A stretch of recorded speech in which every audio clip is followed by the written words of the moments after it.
Olá, eu sou a professora Priscila Zarif. Na nossa aula assíncrona de hoje você vai conhecer um pouco mais sobre gestão de pessoas. Vai entender se, afinal de contas, RH e gestão de pessoas são a mesma coisa, conhecer os diferentes processos envolvidos na gestão de pessoas e saber de quem é a responsabilidade de gerir pessoas nas organizações. Vamos lá? Afinal de contas, são recursos humanos ou gestão de pessoas? Você possivelmente já viu uma infinidade de nomenclaturas, de formas de se referir a esse setor em diferentes organizações, certo? Além de recursos humanos ou gestão de pessoas, a gente pode encontrar gestão com pessoas, gestão de pessoal, gestão, tem uma série de nomenclaturas. As mais comuns são essas, RH, ou recursos humanos, e gestão de pessoas. Mas é muito importante que a gente entenda, na essência, qual que é a diferença entre esses dois termos e por que um foi proposto em seguida do outro. Quando a gente fala em recursos humanos, a gente pode comentar que a visão nessa perspectiva, pelo menos a visão teórica, é que as pessoas são entendidas como recursos. Elas podem ser de forma semelhante comparadas a outros recursos das organizações, como recursos financeiros, materiais. O tratamento nesse caso tende a ser um tratamento dos colaboradores ou aos colaboradores, mais padronizado e uniforme, vai todo mundo no mesmo bolo, digamos assim. Há uma ênfase no processo operacional, pensando nas possibilidades de atuação, desde o operacional, tático, estratégico. O foco aqui é mais no operacional, ou seja, de realizar atividades propriamente ditas. Outro elemento importante quando a gente fala em recursos humanos é a noção de que é esperado desse setor a manutenção do status quo da organização, ou seja, manter as coisas como estão. Outra característica comumente associada ao RH é o trabalho isolado. É aquele setor que está lá no seu cantinho, muitas vezes não conversa com as outras áreas da organização. Frente a essas características, um modelo diferente foi proposto e chamado gestão de pessoas. Quando se fala em gestão de pessoas, não se trata as pessoas como recursos, mas sim como seres humanos. O tratamento aos colaboradores não é padronizado ou uniforme, mas é individualizado, personalizado, se entende as necessidades, as vontades, as aspirações desse colaborador para encaixá-lo melhor nessa nossa empresa. A ênfase aqui não é tanto operacional, é principalmente tática, que vai fazer o meio de campo entre os elementos estratégicos, o caminho que a organização quer seguir, e o operacional, aquela atividade prática, realização prática dos processos. O foco aqui não é na manutenção do status quo, mas sim na criatividade. E o trabalho não é isolado, é uma cooperação entre esse setor e outros setores da empresa. Para ficar mais claro, a gente precisa entender, afinal de contas, o que é gestão de pessoas. Então eu vou apresentar aqui duas definições diferentes para a gente entender melhor esse construto.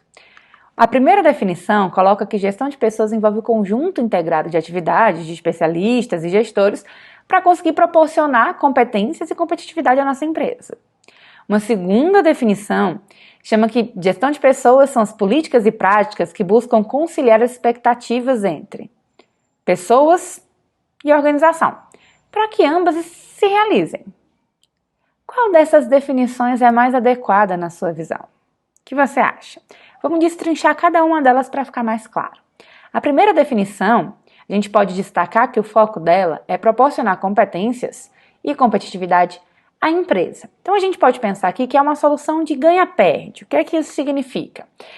Acaba sendo uma visão ultrapassada e que muitas vezes os objetivos dos trabalhadores são deixados de lado porque o foco é nas organizações. A ideia, muitas vezes, é que os objetivos dos trabalhadores eles atrapalham o atingimento dos objetivos organizacionais. Obviamente que isso não é esperado. A gente precisa de pessoas que gostem do que fazem, que consigam atingir os seus objetivos para se empenhar ainda mais nas organizações. A segunda definição que a gente trouxe aqui, que fala sobre essa conciliação de expectativas, é uma visão mais atual e traz uma solução de ganha-ganha. O que é que isso significa? Que a visão dos objetivos pessoais e organizacionais, eles podem ser, eles devem ser conciliáveis. Uma coisa não impede a outra. Uma empresa pode ajudar e deve ajudar os seus colaboradores a atingirem os seus objetivos. Afinal de contas, assim eles podem se empenhar mais na nossa organização. Então, a visão que a gente vai adotar de gestão de pessoas é essa última aqui, enquanto políticas e práticas para conciliação de expectativas entre pessoas e organização para que a gente consiga realizar as duas. Quando a gente fala em gestão de pessoas, a gente fala então de políticas e práticas. Mas que atividades estão envolvidas nessas políticas e práticas? Você consegue lembrar algumas delas? Recrutamento, seleção, análise de cargo, avaliação de desempenho, qualidade de vida no trabalho, planejamento de pessoal, treinamento, desenvolvimento, remuneração, motivação, people analytics e uma série de outras atividades. Todas elas podem ser agrupadas em 6 processos básicos que a gente vai entender cada um deles aqui hoje. Para começar o processo de gestão de pessoas, a gente vai focar no que se chama de agregar pessoas. Isso envolve as questões utilizadas para incluir novas pessoas na nossa empresa. Pelas atividades que a gente apresentou aqui, o que é que você acha que se encaixa nesse processo de agregar pessoas? De incluir novas pessoas para a nossa organização? O primeiro deles é o planejamento, de um processo de tomada de decisão acerca das pessoas que são necessárias na nossa organização. Então a gente está falando de quantidade de pessoas, os tipos de profissionais que a gente precisa na nossa empresa, seja para contratar, seja para promovê-los, ou em último caso, demiti-los. Identificar as necessidades de aperfeiçoamento, é a gente planejar, a gente se antever, prever possibilidades antes de que as coisas realmente aconteçam. Em seguida, a gente tem o processo de recrutamento. Você já ouviu falar em recrutamento, certo? Quando a gente fala em recrutamento, a gente está envolvendo ou abordando aspectos ligados à divulgação da nossa vaga ou das vagas que a gente tem abertas. A gente vai comunicar essas vagas em diferentes meios para que a gente consiga atingir, da maneira melhor possível, os profissionais que a gente deseja. Depois desse processo de comunicação, de divulgação, a gente tem os processos de seleção. Quando a gente fala em seleção, a gente fala em identificar os melhores colaboradores, não apenas para a nossa vaga. Essa visão é ultrapassada. A gente precisa entender não apenas as competências técnicas necessárias para ocupar aquele cargo. Sim, elas são muito importantes. Mas a gente precisa pensar nas competências comportamentais ou soft skills. Pensar como o nosso futuro colaborador se encaixa na cultura da nossa empresa. Então, esses 3 elementos que a gente viu aqui são essenciais para a gente conseguir agregar, incluir pessoas na nossa organização. O segundo processo envolvido na gestão de pessoas é o processo de aplicar pessoas, que significa definir as atividades, orientar e acompanhar o desempenho desses nossos colaboradores depois que eles entram na nossa organização. Então, aplicar pessoas envolve analisar os cargos e avaliar desempenho. Primeiro ponto, processo de coleta de dados para que a gente consiga entender melhor os cargos na nossa empresa. A gente vai, a partir dessa análise, descrever, ou seja, apresentar as atividades que vão ser realizadas por quem ocupá-lo, mas também quais são as características que essa pessoa precisa ter para ocupar esse cargo, que a gente chama de especificações do cargo. Depois da análise, a gente precisa também entender a avaliação de desempenho. Quando a gente fala em avaliação de desempenho, a gente está falando no processo de avaliação e de documentação do desempenho dos nossos colaboradores, para que a partir daí a gente consiga tomar decisão sobre todos os outros processos que a gente tem aqui. Então, após o processo de aplicar pessoas, a gente tem o processo de recompensar pessoas, ou seja, as atividades, elementos que a gente utiliza para incentivar as pessoas e satisfazer as suas necessidades individuais. Aqui a gente fala sobre recompensas tanto tangíveis quanto intangíveis. Falar em recompensa, você possivelmente associa a salário, certo? Essa é uma pequena parte do processo de recompensa. Porque, na verdade, ninguém trabalha de graça. As pessoas, elas entregam as suas competências para as organizações, mas elas querem algo em troca. O salário, obviamente, é um dos principais pontos das recompensas, mas a gente não tem só esse tipo de recompensa. O salário, junto com benefícios, por exemplo, a gente pode chamar de recompensas tangíveis, são aquelas que a gente consegue medir, mas a gente também tem as recompensas intangíveis, treinamento e desenvolvimento, segurança, um bom ambiente de trabalho, elogios por um bom trabalho que você realizou. Então a gente precisa pensar que tão importante quanto as recompensas tangíveis, aquelas que a gente consegue medir, as materiais, a gente também tem as recompensas não materiais. Além de recompensar pessoas, a gente precisa desenvolvê-las, capacitar e incrementar as pessoas que estão na nossa organização, tanto pessoal quanto profissionalmente. Quando a gente fala de treinamento, desenvolvimento e educação, a gente está falando de estratégias de aprendizagem que as organizações podem utilizar para que a gente consiga sanar, diminuir as lacunas de desempenho que foram identificadas, por exemplo, lá na avaliação de desempenho que a gente fez anteriormente. Então a gente precisa pensar que as pessoas, quando elas entram na nossa organização, elas apresentam competências ou qualificações muito genéricas, mas cada empresa tem sua realidade, tem suas características. Então a gente precisa treinar, desenvolver essas pessoas na nossa organização para que a gente consiga, por exemplo, fortalecer a nossa marca empregadora, motivar os nossos colaboradores, se destacar no mercado de trabalho e também conseguir os melhores resultados possíveis.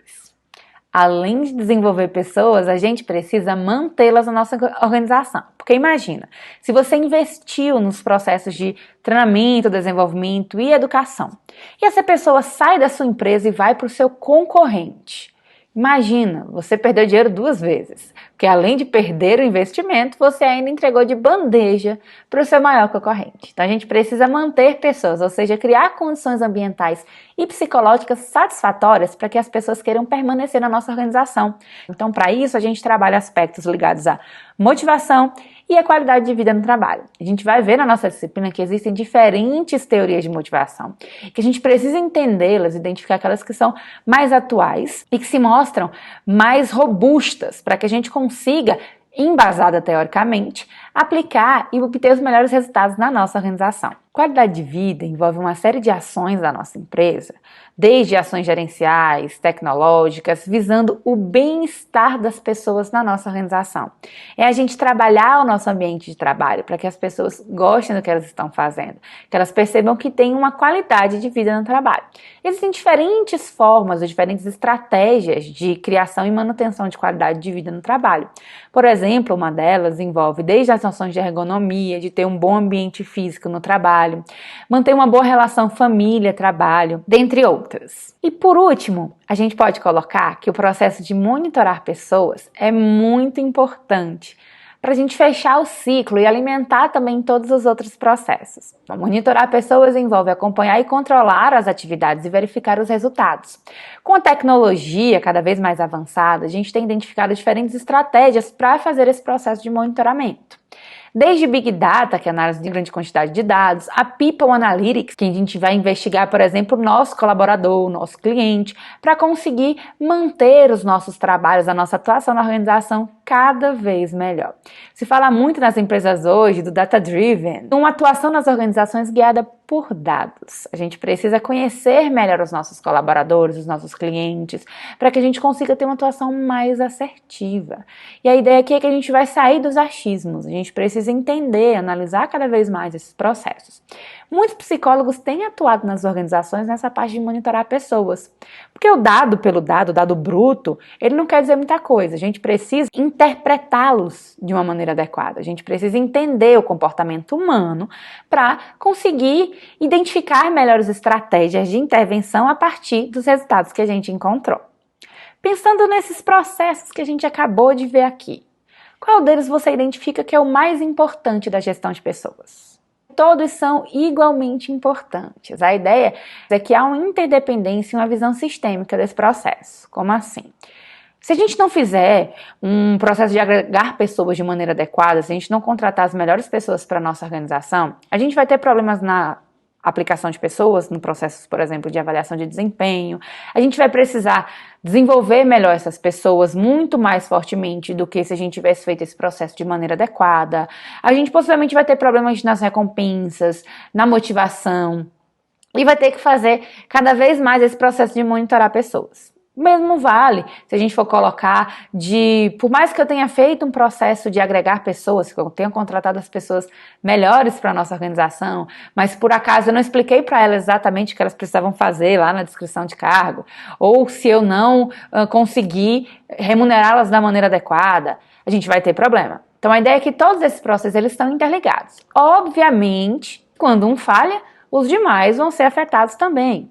Mas a gente precisa pensar que em determinados momentos, alguns podem se tornar prioridades na nossa organização, em função do momento, da necessidade, do contexto, né, ou da organização como um todo. Por mais que todos tenham o mesmo grau de importância, em um momento ou outro a gente vai precisar priorizar, dar o maior grau de urgência na intervenção em algum deles. Para fechar nossa aula assíncrona de hoje, você já ouviu falar que gestão de pessoas é responsabilidade de linha e função de staff? que é que isso significa? Quando a gente fala em gestão de pessoas, possivelmente você vai pensar naquele setor ou no profissional de RH, como popularmente é chamado, apesar da gente já ter entendido aqui a diferença. Mas não. A visão de gestão de pessoas é aquela que fala do trabalho compartilhado. Eu não vou trabalhar sozinha, eu vou trabalhar junto com os outros setores. Então, gerir pessoas não é uma atividade apenas da RH. Na verdade, quando a gente fala que a gestão de pessoas é uma responsabilidade de linha, a gente está dizendo que gerir pessoas é um papel de responsabilidade das lideranças dos setores e liderança da nossa organização como um todo. Por que isso? Que é porque ele está mais próximo dos seus colaboradores, dos seus subordinados, que ele conhece mais o seu colaborador do que a gente que está na gestão de pessoas. Aqui, ele deve proporcionar a esses seus subordinados as condições adequadas para realizar o seu trabalho. Mas ele não vai fazer isso sozinho. Para que ele atue cada vez melhor nessa gestão de pessoas, a gente pode usar o setor de gestão de pessoas como função de staff, ou seja, como função de apoio, porque essas lideranças elas vão precisar ter assessoria e consultoria da área de gestão de pessoas, proporcionando os meios e os serviços de apoio necessários para que a sua atuação seja mais assertiva. E também mostrar os elementos de atualizações de políticas e procedimentos que são adotados na nossa organização.